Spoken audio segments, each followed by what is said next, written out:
לכם, ברוכים הבאים, כאן סיוון רהב מאיר, שלום וברכה למנהלי החמ"ד, למורי החמ"ד שמשתתפים בתכנית רוץ לעצמה רוחנית, והאמת שאני מתרגשת, אנחנו מתחילים פה סדרה של הקלטות וידאו שיהיו זמינות בפודקאסט, בכל הפלטפורמות, כדי להנגיש ולהגיע אליכם, ואנחנו קוראים לזה מנהלים מסביב לעולם. מלאכת החינוך כאן בארץ היא מורכבת, היא מאתגרת, אנחנו רוצים לקבל העשרה מאחים ואחיות מעבר לים שמעניקים חינוך יהודי, וגם כאן בארץ, וכל פעם נדבר עם מנהל אחר שצבר ניסיון, שיש לו במה לשתף אותנו, ונקבל ממנו כלים בצורה מאוד מסודרת וסדורה. היום למשל נקבל 4 כלים ממומחית שמנהלת מכאן מהארץ תוכנית חינוך בינלאומית מאוד מסקרנת, שמה ברוריה מרטין, עוד מעט נכיר אותה, ונקריא גם שאלות שלכם מהשטח, אבל ממש דברי פתיחה קצרים, ואנחנו צוללים אל תוך אותם 4 עקרונות חינוכיים. אני אגיד בסוגריים, אני לא מורה ולא מנהלת, אמנם אמא שלי וסבתא שלי היו מורות במערכת החינוך, אני ודברים קצת אחרים, אבל אלה כלים טובים לחיים לכל אחד מאיתנו, גם כהורים. כלומר, יש פה איזושהי חשיבה משותפת שלנו על חינוך בעברית, באנגלית, נתרגם את הדברים כדי שכולם יוכלו ככה להבין ולהיעזר. אז דברי פתיחה קצרצרים, ממלאת מקום ראש מנהל החמ"ד, שוש נגר, ואנחנו מתחילים, הנה.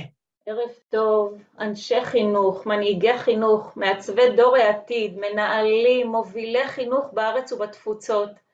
שמחה לפתוח ולברך בפתחו של מסע משותף מיוחד של למידה חדשנית, למידה מצמיחה ובונה אדם. 5 מפגשים מסביב לעולם, בהם נזכה לפגוש מיטב אנשי החינוך, אשר יעסקו ביחד איתכם המשתתפים בשאלות המהות, שאלות המשותפות לנו מובילי חמ"ד בארץ ובתפוצות. אנו בעידן בו הגלובליות מאפשרת לקיים שיח חינוכי, למידה משותפת חוצת יבשות. אנו חיים בתקופה מרובת תמורות תרבותיות, תמורות חברתיות, כלכליות, שמיטיבות עמנו, אך דורשות גם גמישות מחשבתית ומציאת דרכים חדשות להמשך צמיחת אתגרי הדור. אתגרי התקופה מזמנים לכולנו שאלות גדולות על מהות ולב עיסוקנו. כיצד מחנכים למחויבות להלכה? כיצד מחנכים לזהות אמונית דתית בעידן הרשתות החברתיות, בעידן הפוסט-מודרני, על כל השלכותיו? תקופת הקורונה אתגרה את כולנו, לצד הזדמנויות גדולות אליהם נחשפנו. זו הייתה שעתה יפה של מערכת החינוך. תקופה שהייתה מקפצה של ממש בכל היבטי הלמידה. השימוש בכלים דיגיטליים, למידה היברידית, למידה מעבר לזמן ולמקום, קירות חדר הכיתה ובית הספר השתנו. כן, וגם תפקיד המורה עבר מהפכה של ממש. הקשר עם ההורים פתח ערוצים נוספים וחדשים. כל אלה מזמינים אותנו לשאלת הרלוונטיות, שאלת הרלוונטיות הנדרשת מאיתנו אנשי החינוך. הסוגיה הזאת עלתה בכל הדורות, גם בתקופתו של הרב נריה הוא התייחס לכך, וכך הוא אמר, על מחנכי הדור לעמול כדי להתאים את הדברים לרוח הדור. אמנם אמת היא כי עקרונות היסוד שהתוותה התורה, אשר התבהרו על ידי חז"ל, אינם משתנים, אבל היישום המעשי שלהם חייב לעבור עיבוד לפי כלי הנפש של הדור. לכל דור שער בינה משלו, צריך ללמוד ולהבין את מהות הדור, לפנות אליו בשפתו הוא, בשפת הבינה שלו. מי שלא למד להבין את שפת הדור, אפשר שיפנה אל הדור במלוא הרצון הטוב, ועם כל זאת לא ישיג כלום. דבריו לא ייכנסו כלל לאוזניו, כי הדור לא יבין את שפתו. אנחנו שמחים, מנהלים ומנהלות יקרות, מנהיגי ומובילי חינוך, על הזכות להיות ביחד, ישראל ותפוצות, להיות חלק ממפגשי למידה במסגרת תוכנית רוץ, בהם נבקש להיות קהילה לומדת, להעמיק בסוגיות חינוכיות, לחינוך לאורח חיים דתי, חינוך לחיזוק זהות ציונית דתית, חינוך ללמידה מצמיחה אדם, ובעיקר חבורה מפרה, שואלת, לומדת, משתפת ומקדמת למידת אמיתים. אנו נמצאים בתקופת ספירת העומר. ספירת העומר מלמדת אותנו כי כדי להגיע לפסגה יש לעשות דרך, יש לעבור תהליך, ממש כמו בעולם החינוך. כדי להנחיל חינוך, כדי להנחיל ערכים, דרוש עמל של הנחלה, הפנמה פנימית, עקב בצד אגודל. אין קיצורי דרך, אין דילוג שלבים. זו עבודה שיטתית, עקבית, יומיומית. ספירת העומר באה יום-יום, בשעה מוגדרת, מבלי שיכולים לדלג אפילו לא יום אחד. הספירה מחנכת אותנו, כי לשלבים יש משמעות. לכל יום יש את תרומתו שלו, לכל פעולה יש את ההשפעה שלה. גם בעולם החינוך אנו שואפים ליעדים רבים, ובלמידה משותפת, בעקביות, בהתבררות, בעזרת השם, נוביל ליעד הנחשף של תלמיד שלם, אדם שלם, עובד השם, לומד מתוך שמחה ועם פנים לכלל עם ישראל. אנו תפילה כי המפגשים המצפים לנו יעצימו בתוכנו את יסוד ההדרגה והעקביות, ויהוו המשך יסודות לחיזוק מערכת החינוך. כי כפי שאמר הרב קוק, התיקון בחינוך הוא התיקון בכל. בידינו הדבר, ובעזרת השם ביחד נעשה ונצליח. תודה רבה לגברת שוש נגר, ושלום וברכה לברוריה מרטין. שלום ברוריה. שלום סיוון. We're starting in Hebrew. Shalom, it's in Hebrew, but we will speak in English, right? Wonderful, absolutely. Thank you. Okay, so just tell us a little bit about yourself first. Okay, my name is Brorיה Martin, originally from South Africa. Yeah, I could tell. You could tell the accent's been muddled from many places. I say I've traveled the world to discover that Israel is home, and let's hope that I stay here. It's a tremendous privilege to call Israel home. And it's a privilege to work in education here in Israel, which has been, while it hasn't been my training, it's been my lifelong passion. Beautiful, beautiful. And where do you live here in Israel? Where are those beautiful books behind you located? Live in Ranana. Oh, great. And we chose you we're starting this series because of that fascinating program you're part of, IB. What is IB? The IB is the International Baccalaureate, which is a program that's offered around the world. More than 4,000 schools around the world are what is known as IB schools. The IB is a program that started in Geneva in the mid-1960s and is in fact an international program. We have adopted the diploma program, which is a 2-year program and provides our students with a diploma that's accepted among the best universities around the world, including Israeli universities that recognize it as equivalent to the Israeli diploma. So basically, you represent this program here in Israel in one high school, right? Or more? In one high school, we're actually in the process of authorization. We're currently a candidate IB school, and we've submitted our final request for authorization. We do hope to be the first Jewish IB school in Israel. Beautiful, King Solomon High School. And you're also searching for a principal there. זה מודעת דרושים.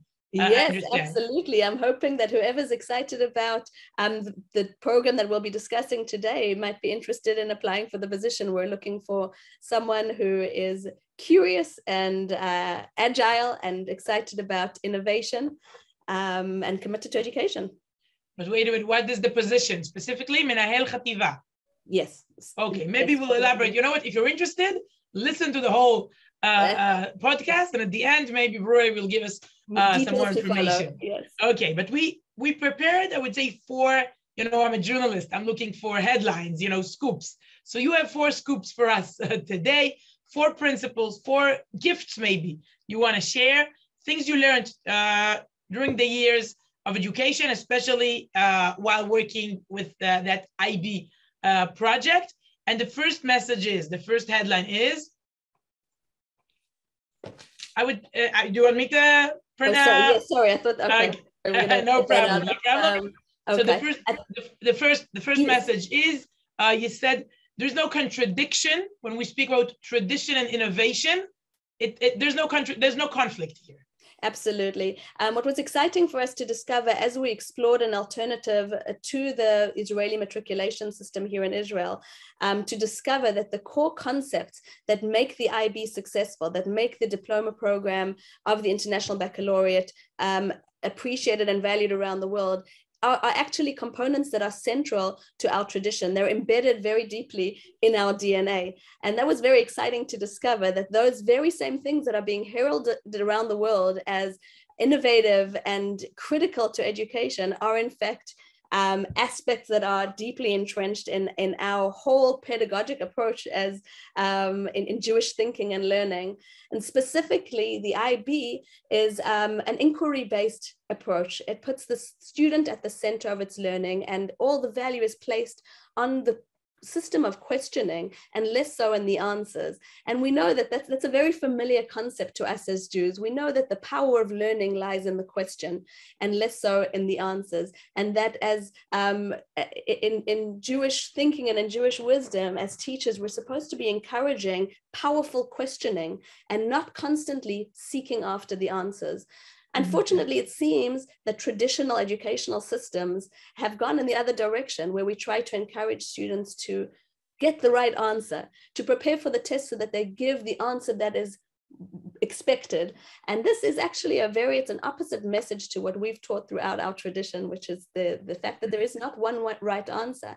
And in the complex world that we're living in, I think that we see that this is more true than ever, that we cannot afford to teach our children that there is one right answer, because there isn't one right answer. Different answers may be right at different times, and our students need to be able to navigate a world of uncertainty. And this is something we've always traditionally encouraged in Talmudic learning. It's something that's very central to the IB approach. It's interesting. You know, the Nobel Prize in Physics in 1944 was awarded to Isidore Isaac Rabi. And he was asked once, I mean, why? And what made you, such a curious person, scientist? And he said, all the Jewish mothers in Brooklyn, they were refugees from Europe. And the mothers there, they all asked the kids, when we came back home from school, they all said, what did you learn today at school? And his mother was the only mother who asked, did you ask any good question today? What was the good question you asked today?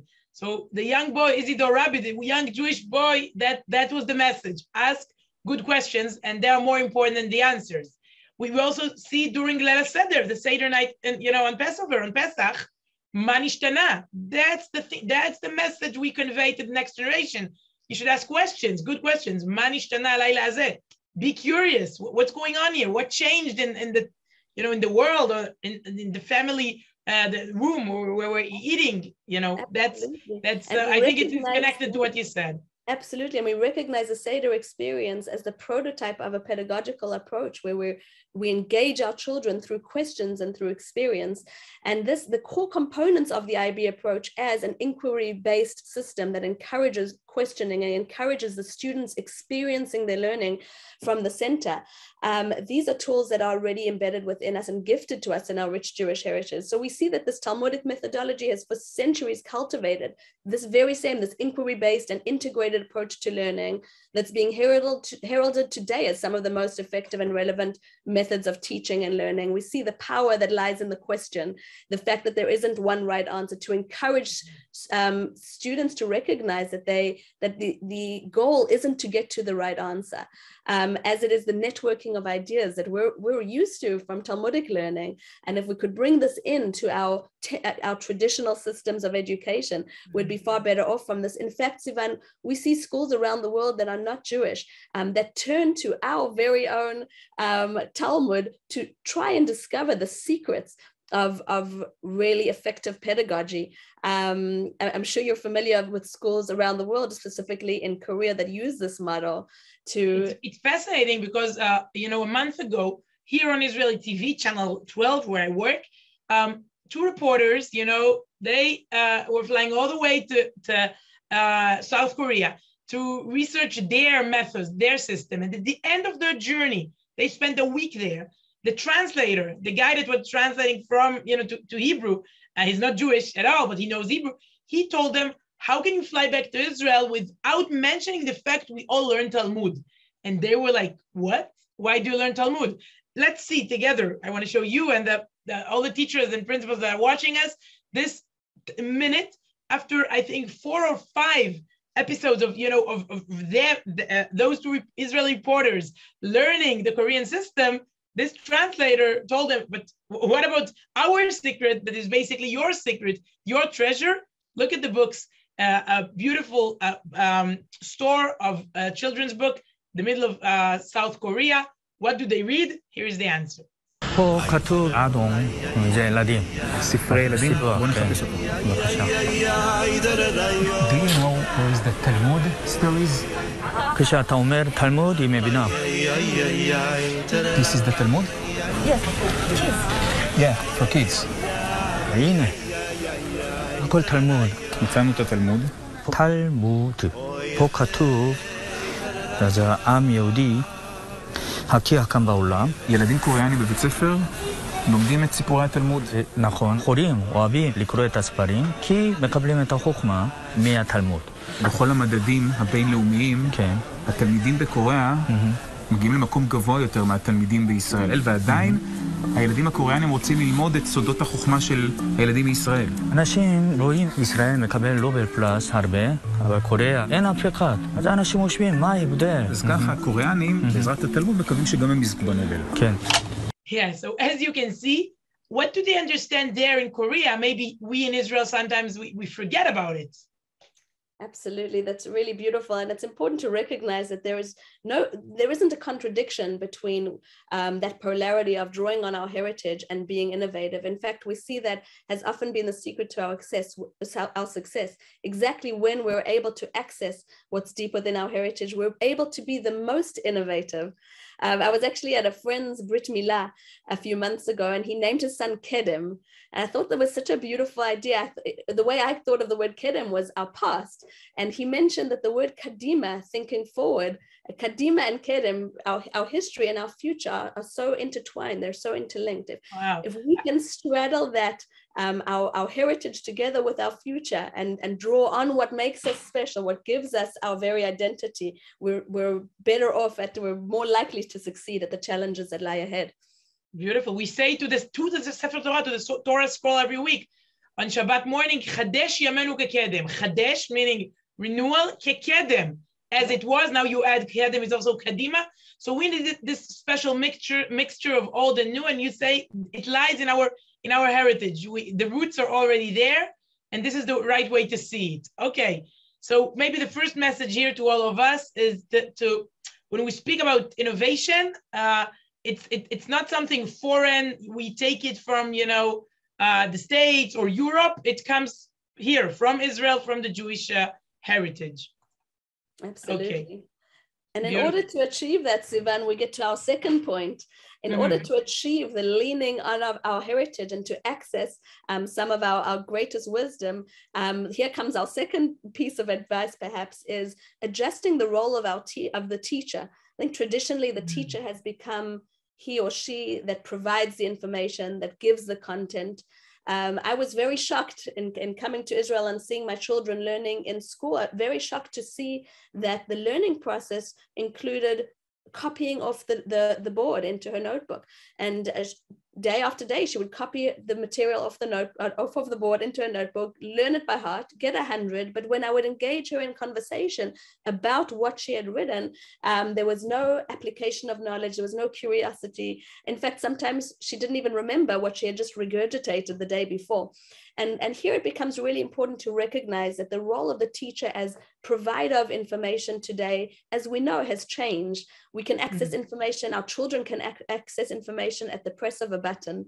We're no longer there to give the information, but we're there to encourage curiosity. We're there to encourage, if we can get our students to want to learn, to want to press that button, they'll be learning for the rest of their lives. And the teacher can encourage that questioning process. And at the same time also move the focus away from getting to the right answer. We're not learning to give an answer. We're learning to be able to ask questions. We're learning to be able to engage in the world around us and to be able ultimately to make an impact in the world around us.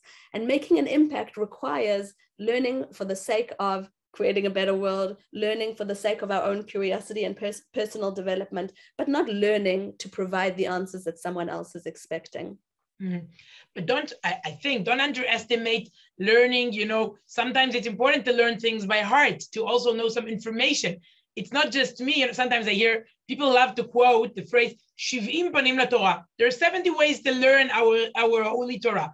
Yeah, that's right. But learn Rashi, learn Rambam, learn Ramban, Baal Shem Tov, Rabbi Saadia Gaon.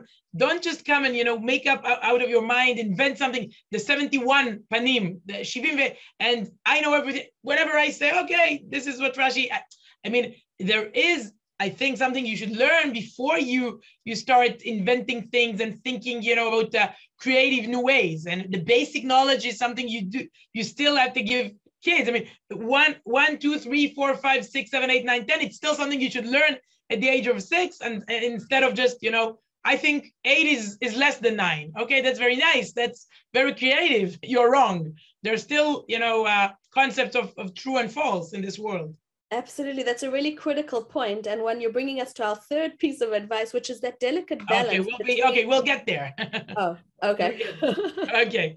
So wait, let's stay with the teacher. Let's stay with the teacher. Yeah, okay, great. So do you think teachers are prepared to this world? Maybe we should change the way they learn, change, I would say, their expectations. You say it's not about lectures anymore, lecturing to the students. I once heard a mother. They were, in Hebrew we call it relocation. It's not in Hebrew, but many families, move for 2 years abroad, and they lived in Italy, and the teacher told her, and she was devastated. She told her, "Oh, the child, he's a good listener." What do you mean a good listener? He's there quiet because he doesn't speak Italian, and he's just silent. He's a good listener. So we don't want to create good listeners. We want more as teachers, not just to speak. It's easy when we speak and they listen, but that's not the purpose. That's what you're saying. Absolutely. In fact, teaching around inquiry-based learning, where we start with questions, requires a lot more preparation than merely standing in front of a classroom and speaking. It also requires igniting the curiosity in the student, which takes much more energy than merely giving information. It requires inspiration. And I do think that that's something as teachers we have to learn how to, perhaps teachers, educators, that they really recognize that they're central to, or their central role in the lives of these students are through how they inspire the students. I think we have to go back to that point. If you ask most teachers, or hopefully most teachers, why they became a teacher, the very best teachers, hopefully most of our teachers out there will say, we came to education because we wanted to impact the lives of our children. And I would encourage our teachers to go back to that, to go back to the roots. Why did you go into education in the first place? And to remember our roles in inspiring our children. If we can inspire our children in the classroom, they will continue to learn and ask questions and engage in the material forever.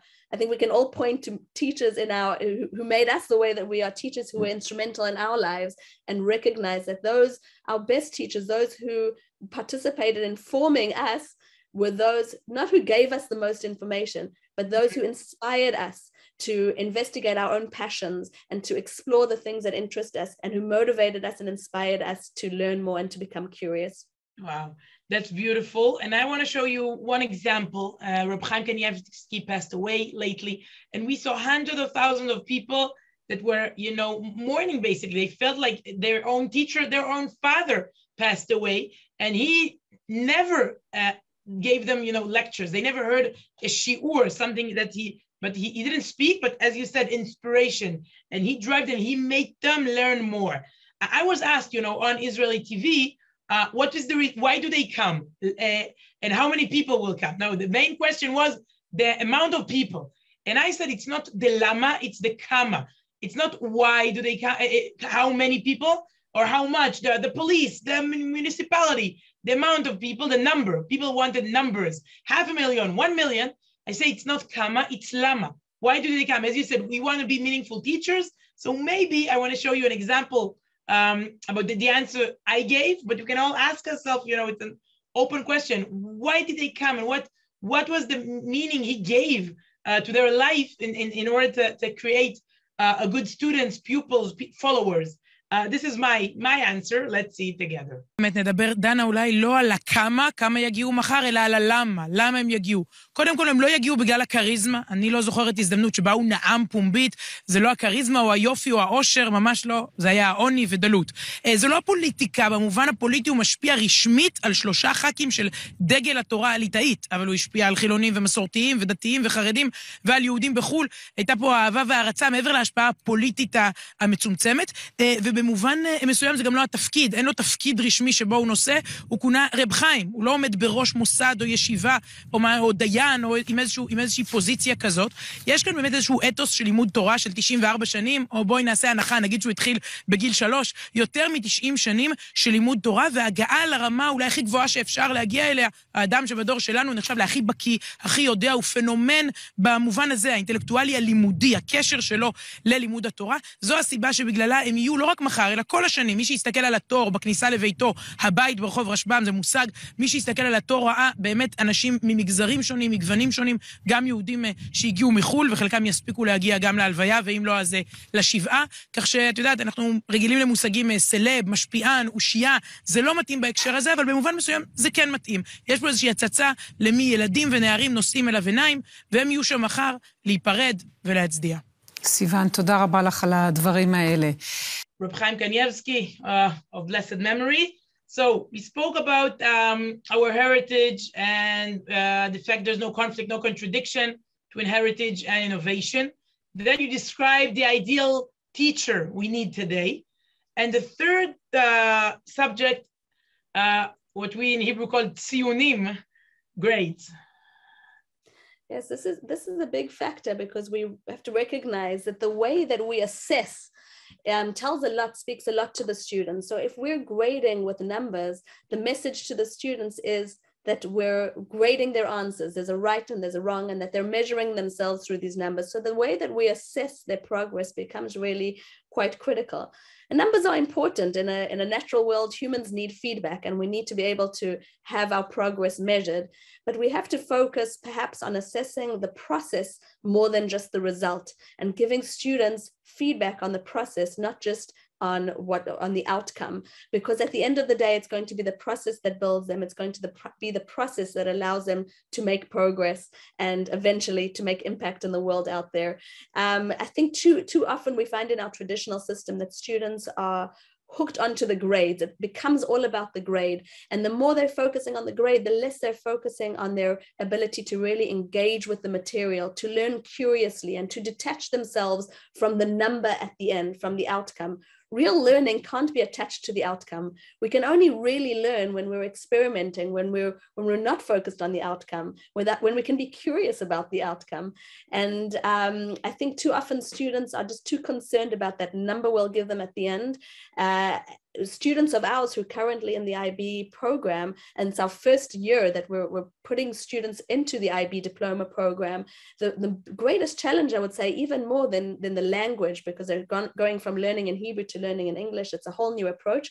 The greatest challenge seems to be to let go of receiving perfect grades. Our students are used to getting their 98, 99, 100%, and all of a sudden they're graded on a scale of 1 to 7. It's foreign to them, and they don't know how to accept anything but an almost perfect grade. And we try to focus on the process and the progress, to focus on how much movement has been made, not on the grade itself. And I think it's something we all need to explore in our schools. It's something that we're exploring at King Solomon, how we can bring into our assessment policy the ability to assess progress and processes and not just outcomes. Mm-hmm. But in a way, I mean, I just want to understand, because you give, what are the grades? In Hebrew, we're used to from 0 to 100, 0, 100, and that's the way we're used to it. It's like we're born with the system of measuring ourselves, 70, 71, 80, 95, and you look at the pupils, students around you, and sometimes there's a bonus questions, and wow, you get more than 100. So how do you do it when we're speaking about this IB's system? It's funny that you mentioned it just before I speak about the scaling of the grade scale in the IB. The first time when I had my children in an Israeli school and my daughter came home with 110, I couldn't understand what does 110 mean? Where does that come from? So I don't know how educational that approach is, you know, that we're aiming, our students need to aim for 100 and 110, because in the real world... What is the problem? I maybe I'm used to it, but I still don't understand. Used to it. Because the message there is that we can achieve perfection and perfection plus.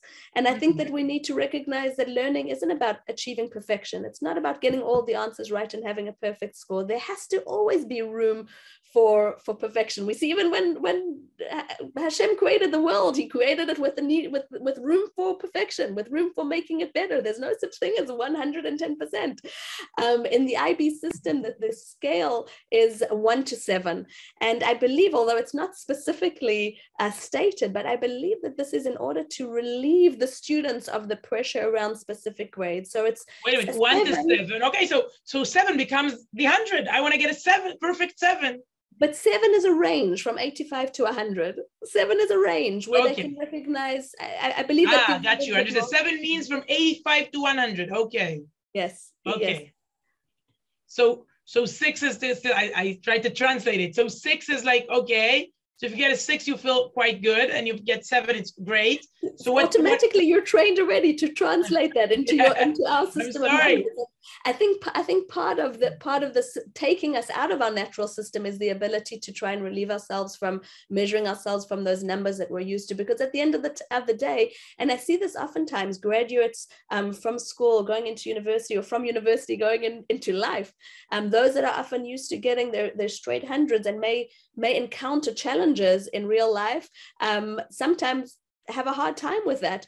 And this might be good training for students to recognize that it's not about getting 100, it's about the process. It's about how much have you learned, how much have you engaged, how much has this excited you.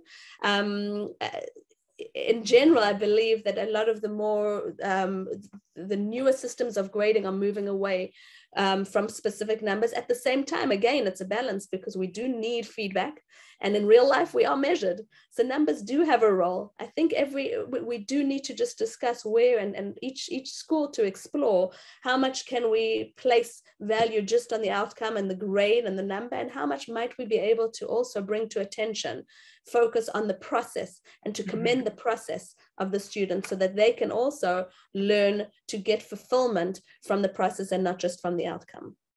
But what are the reactions? I mean, the students, aren't they like shocked? Isn't it weird for them? It's weird for them, and it's weirder for their parents. Exactly. But the whole system, we've moved them from something they're so familiar with to something that's not familiar. And that's one of the skills that we focus on, which is getting out of your comfort zone. Do something that's not easy for you, that's not comfortable. And I believe that one of the reasons, I don't know that we would have been effective to implement this IB system in an Israeli school if it weren't for the Corona times, where all of a sudden it gave us an opportunity to take students to a place of discomfort, because for the first time, some of our families were presented with something that was not predictable. And it gave us an opportunity to really experiment and to do things out of people's comfort zone, because we were already doing things out of people's comfort zones. And it's allowed us to progress much quicker than we might have if not for the pandemic. So at least as difficult as it's been, it has afforded us opportunities to recognize the need to go out of our comfort zones and to be able to progress very nimbly and with agility at doing things differently. It's interesting, the fact you mentioned, because I feel people run back to the comfort zone. The minute you can, it was like, wow, Baruch Hashem, COVID ended, and we hope it ended. I completely the same, copy paste. I want the life I used to have. No, it's an opportunity to change. But so you would recommend, many teachers and principals are listening. You would tell them, try to implement this system in your classes. It won't make us more, I don't know, average or even less successful. So it's interesting that you bring that up, that we've run back, unfortunately, to status quo. While we were going through the pandemic, at our school, we focused a lot on recognizing what do we want to take with us.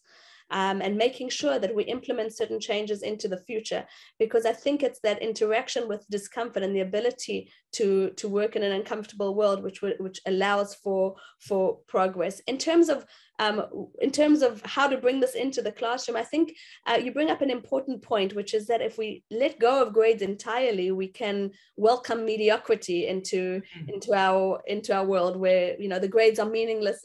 And we're not saying grades are meaningless. Unfortunately or fortunately, we're created with a need for feedback, and we are, throughout our lives, we're measured by numbers, and the challenge becomes how to measure by numbers, but not drive by numbers, to not motivate our students through the numbers, to motivate them through curiosity, to motivate them through the outcome, through a goal that's larger than the number.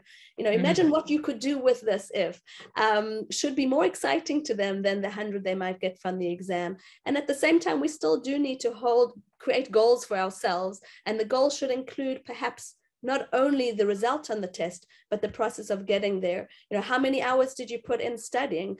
How much progress did you make? So that if we had some sort of rubric of assessment that would include the process, so that we could tell the student, not only congratulations on your 100 because it was amazing, but congratulations on the fact that you mastered a topic that was difficult for you beforehand, or the fact that you took your note. For some students, just taking their books home and sitting down for a certain amount of hours is warrants a congratulations. So it means knowing our students, knowing their challenges, and commending them in the areas where they've mastered the challenge. Interesting. Okay. Maybe too revolutionary for me. Maybe I'm too old, but interesting. Okay. The fourth, I would say, a principle or tip is about balance. And you said earlier that when I mentioned knowledge, learning, basic things you should know by heart, you said you'll get there. So here. That's it. That's our fourth piece. And that's a delicate balance between skills and content. And as you say, you know, it's all very well that today it seems very popular to speak about the need to teach our students skills in an ever-changing world, and they need to learn how to solve problems and take risks and think creatively. And that's all true and wonderful. But at the end of the day, we also need the basic mastery of content. Skills won't help us without the content. We can't learn to interpret a piece of literature if we don't know how to read. We can't, you know, map reading skills are useless to us if we don't know the basics of how our world, you know, is formed.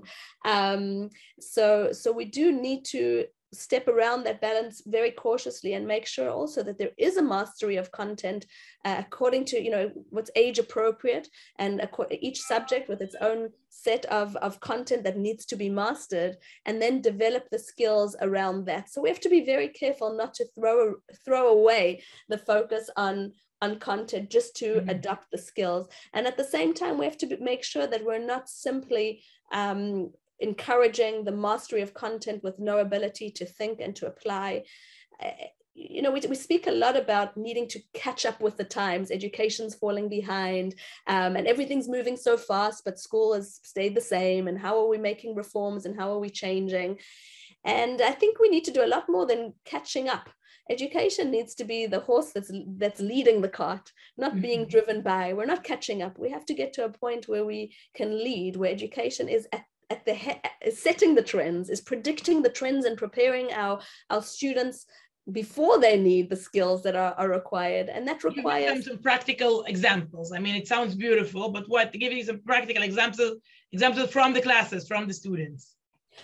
From the classes that in this whole conversation about speaking about skills and speaking about teaching them to take risks. We're living today, I think Corona was a beautiful time. It's actually fascinating. Before Corona hit in December 2019, I had created the program for the secondary school for the following year. And it rested on certain skills that we had that we'd identified as critical skills for success in the next generation. And those skills included self-awareness, flexibility and agility, risk-taking, curiosity, problem solving. This was before Corona. During Corona, we had our laboratory to test exactly that, to test the ability to be agile, to be flexible, to take risks, to go out, to solve problems. And in a way, you know, I remember being it's like you invited this thing. Yeah. I'm sorry for it now, but I must say the first few months of Corona, I was guiltily very satisfied with what was going on, because it gave us the opportunity to really in real life play with the very skills that we're determined that were critical for our students. And now more than ever, we're recognizing that a student who can be agile and flexible, that a student who can work with things that aren't predictable, will be more successful. And depending on how we measure success, let's say, you know, I like to believe we measure success in the impact that a student can have later on in his life. for that we need to develop these skills. So that's something where I'm saying we need to proceed. We need to think ahead that what are the skills our students are going to need in an unpredictable world, and at the same time, as you say, make sure not to give up on the cornerstone, which is the content, which is essential and requires mastery of the content, together with adoption and encouragement of the skills. It's interesting. So did you change that list of skills after COVID, or you still think those are the, these are the basic things a teenager must know when he finishes high school? More than ever, we believe that those skills that we spent a lot of time as a team identifying have become more critical than ever. And one of the words for one of our 8 skills that we had identified before Corona was resilience, which is a buzzword now in education. It was then at the time too, but it's become more meaningful than ever. And certainly at the age, my focus here, we must remember, is also on secondary school, on Chativat HaBeinaim and Tichon. It would probably look different if we were speaking about younger children at different stages of their development. But we certainly believe that at the ages of 13 to 15 that we were speaking about at the time, the process of self-awareness, knowing who we are, what our values are, what our purpose is, what we stand for, and then the ability to adapt accordingly in an unpredictable world, to be resilient, so to bounce back when we experience failure. These skills that we identified then are skills that are more important now than ever, and we hope each year we try to keep focusing on them in a cycle of learning, so that in all of our classes we do lean on the same terminology. Beautiful. 2 questions of Israeli teachers. The first question, Moshe asks, okay, how do you implement, we're not part of the IB project, I guess we'll never be, but how do you implement those, how do you take those tips or principles you gave here so beautifully, how do you take it into Moshe's classroom tomorrow morning? That's a wonderful question, and I recognize that when sometimes we can feel stuck in our systems that dictates to us how we teach, but to create an inquiry-based classroom is something that we can all do, and it's something that we, as I said, it's in our DNA to do. And so I would focus on making sure to put the students in the spotlight, to start the classroom, or to start your class with making sure to measure your own success as a teacher by how many questions our students ask. Start to maybe shift our measures as educators of success, so that you want to leave every classroom saying, wow, that was a successful classroom because there were 12 brilliant questions today, not 12 brilliant answers.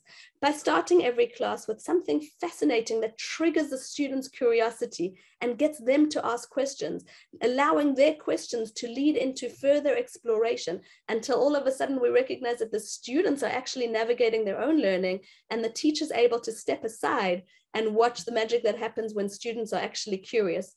I'm sure it's something that takes time, and in big classrooms, it's perhaps more challenging to do, but I think it's more natural than we fear it might be. Beautiful. Now, the second question is, most of the principals here are from religious, Dati schools, Torani schools, and they want to develop serious Torah learning. How do you think it helps when we're discussing not just Bagrut, and not just general values and knowledge, serious Torah learning? So it's a really important question, because if we see schools in Korea that are implementing learning Talmud because they believe it creates successful minds, then we have no excuse. In fact, if anything, we should be including that methodology in all of our subjects. Sometimes what hampers us is this Bagrut system. At the end of the day, we feel pressured to teach our students for the test and not teach them to learn or teach them to ask questions.